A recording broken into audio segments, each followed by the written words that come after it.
Hello ফ্রিয়ান, চলে এসেছি আবার একটি নতুন ভিডিও নিয়ে।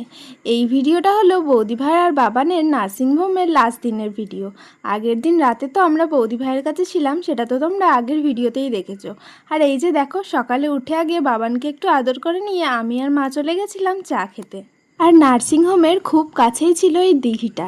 এটা দিঘি না পুকুর সেটা আমি জানি না, তবে এখানের লোকের মুখেই আমি শুনেছি যে এখানের জল নাকি কখনো শুকোয় না, সারা বছর একই জল থাকে। আর ওখানে তো একটা দোল্লাও ছিল, আর সেই সুযোগে আমি একটু দোল্লাও খেয়ে নিই। তারপরই আমি চলে গেছিলাম ওখানেই একটা বাজারে বৌদি ভাইয়ের জন্য শশা আনতে। আর আমি আর মা খাবো বলে কচুরিটাও এখানে নিয়ে চলে এসেছি। তারপর গিয়েছিলাম বাবানের জন্য এই বেডগুলো কিনতে। এগুলোকে কি বলে আমি জানি না, তোমাদের জানা থাকলে অবশ্যই কমেন্টে জানিও। তারপর দেখো, বাবান আর বৌদি ভাইয়ের ছুটিও হয়ে গেছে, আর বাবানকে বর্ধমান থেকে কোলে কোলে বাড়ি পর্যন্ত আমিই এনেছিলাম। কারণ আমরা যখন কার্তিক আনতে গিয়েছিলাম তখন কার্তিককে কোলে কোলে আমিই এনেছিলাম, তাই আমার বৌদি ভাই বলেছিল আমাদের যখন বেবি হবে তখন কোলে কোলে কিন্তু তোকেই আনতে হবে।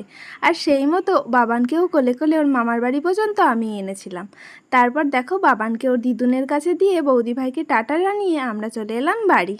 তো চলো, আজকের ভিডিও এই অবধি, দেখা হবে আবার অন্য কোনো ভিডিওতে। আজকের মতো বাই।